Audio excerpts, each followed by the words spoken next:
الاستاذه النجمه الصاعده روان. كاميرات يا قمر لو في 3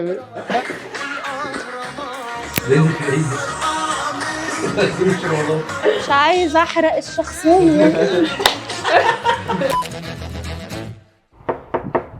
اهلا وسهلا. الو. منوره وتقابل حبيب. اول حاجه عايز ابارك لك طبعا على دورك في المسلسل. عايز اعرف بقى ايه القريب بين شخصيه بسنت ابو باشا وانجي؟ احنا الاثنين فينا حاجات كتير شبه بعض وفي حاجات لا. انجي شويه طموحه، بتحب نفسها قوي، ما عندهاش كرامه.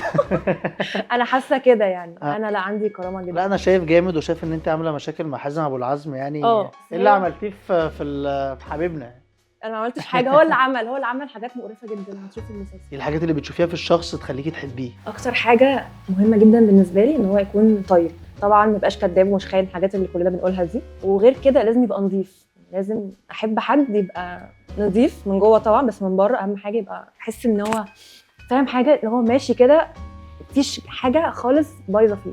بتفكري بقلبك جدا. انا قلبي ده لحد لما عقلك يفوق بقى ويفوقك من، وبعد كده علاقه تبوظ في الاخر. لازم.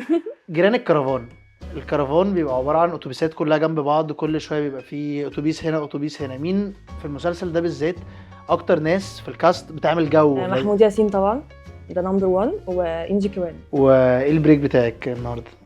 النهارده انا طالبه KFC بصراحه. المشهد اللي جاي قبل ما تدخليه بتبقي قاعده بقى بتراجعي متوتره والكلام ده كله، ولا اللي ذاكر خلاص؟ لا في المسلسل ده بصراحه انا حاسه ان انا هنا يعني في البيت قوي، مش حاسه ان انا داخله بقى ومتوتره، ومش حاسه كده. الاجواء هنا يعني مريحه جدا، فبصراحه يعني بذاكر وانا هنا. طب وايه اللي بيحسسك ان انت في اللوكيشن او الفيلم اللي انت فيه ده او المسلسل العمل اللي بتعمليه، ايه اللي بيخليكي مستريحه واخده على المجموعه كلها يعني؟ تقريبا لما انت بتكون اشتغلت مع الحد ده مثلا قبل كده كتير، ده بيفرق قوي، خصوصا لو الكيمستري حلوه بينكم. لو انا اول مره اشتغل مع حد بيبقى شويه في رخامه كده في الحوار. بلس ان انا هنا الناس كلها يعني طيبه قوي ولذيذه قوي بصراحه. انا دي يعني ده احلى كواليس مسلسل شفته في حياتي. ايه اجمل مسلسل في رمضان؟ وتقابل حبيب، عشان انا لسه داخله مسلسل برضو تاني، اخواتي، فهم الاثنين دول هيبقى اجمد مسلسلين ان شاء الله. ايه الفرق بقى بين شخصيتك اللي هي روان في اخواتي وشخصيه انجي؟ مش بسنت. بسنت يا لهوي توتالي ديفرنت. دي رقاصه ودي واحده اي كلاس يعني. بما ان رمضان كله اكل، هتجاوبي دلوقتي بروان. بما ان رمضان كله اكل، فتختاري على سفرتك تاكلي ايه؟ روان محشي بط حمام ملوخيه كده يعني. انا عارف ان روان بتحب ترقص على اغاني كتير، بس ما عرفتش ايه اغنيتها المشهوره. بتحب قوي الحاجات القديمه، تمر حنه والحاجات الصعيدي والحاجات الشرقي يعني. معانا اسئله من الجمهور دلوقتي. لو عندك فرصه تختاري اي نوع دور تمثليه بعد انجي وروان؟ انا نفسي اعمل حاجه كوميدي قوي، هموت. واكشن يعني الاثنين دول. ويو بليف ان الكوميدي ده بيبقى بالافيه؟ انت مع مدرسه الافيه ولا مع مدرسه الموقف، انك تعملي موقف يضحك؟ دلوقتي هلعب معاكي لعبه سريعه، هقول لك كل اسم حد وتقولي تصفيه بكلمه واحده. ماشي بسرعه. يلا بينا. محمود ياسين. إليجنت. كريم فهمي. جنتلمان. خالد سليم. برنس. انجي كوان. ليدي. ياسمين عبد العزيز. كوين. المخرج محمد خبيري. سمارت. المؤلف الكبير الاستاذ عمرو ياسين. الكينج بيج بوس طبعا. عايز اعرف بقى مين ألذ ناس مثلتي معاهم في حياتك؟ كريم عبد العزيز ودكتور يحيى الفخراني، احسن اتنين طبعا مثلت قدامهم. الحب بالنسبه لبسنتي؟ الحب يعني بصراحه ده اهم حاجه في حياتي. انا يعني رومانسيه قوي، فبحس ان انا لازم يبقى في حد في حياتي، ما بعرفش ابقى قاعده كده عادي. ممكن لو حد اهتم بيا قوي احبه بصراحه.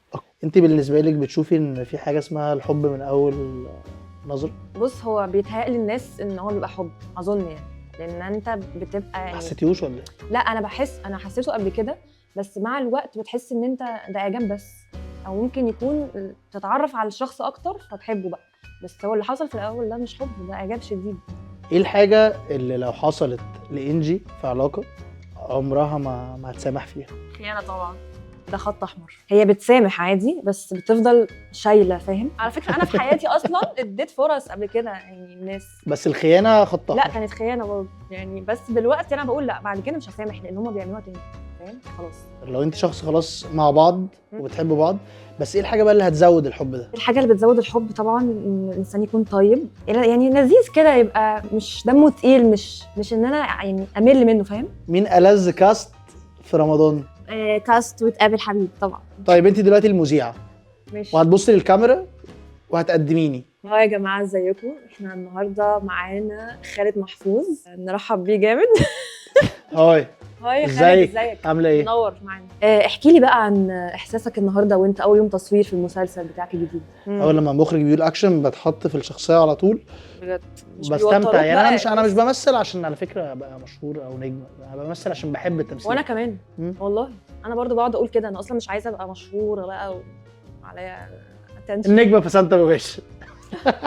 يعني انت لو ما كنتيش ممثله كنت هتبقي ايه؟ اي حاجه ليها علاقه بالارت عامه، انا بحب الرقص، ولو صوتي حلو كنت عايزه ابقى مغنيه. بس عمرك مثلا لما تشتغلي في شغلانه from 9 to 5 ولا لا طبعا، ولا في شركه ولا ما اقدرش، ولا انا مع عمرو بكره حسني؟ الروتين، بكرهه. لو كنت من الفنانات القديمه كنت هتختاري تجسدي شخصيه مين؟ من غير تفكير استاذه فاتن حمامه. فاتن حمامه. يا رب. ايه الحاجه اللي نفسك توصلي لها وتبقي بجد مستريحه؟ امتى تحسي ان انت خلاص you're satisfied؟ لما مثلا تمثلي مع شخص معين، لما تعملي دور معين، لما تاخدي بطوله كامله. موضوع البطوله الكامله ده لسه بدري جدا طبعا عليه، بس انا مبسوطه قوي بالبروسيس نفسها. موضوع ان انا لسه في الاول ده عايزه اجرب كل الكاركترز لسه. يعني دايما التمثيل لما بتعمل اي كاركتر بتصدقه، بتحس ان انت بتشوف حاجات في نفسك انت ما كنتش عارفها، فانا عايزه اشوف حاجات، يعني لما احط نفسي في مواقف معينه واصدقها، والحاجات دي كلها نفسي اجربها قوي. ولما بقى ارضى عن نفسي قوي، لما احس ان انا سبت علامه او حسيت ان انا حد مهم قوي، الناس تفتكره بعد كده.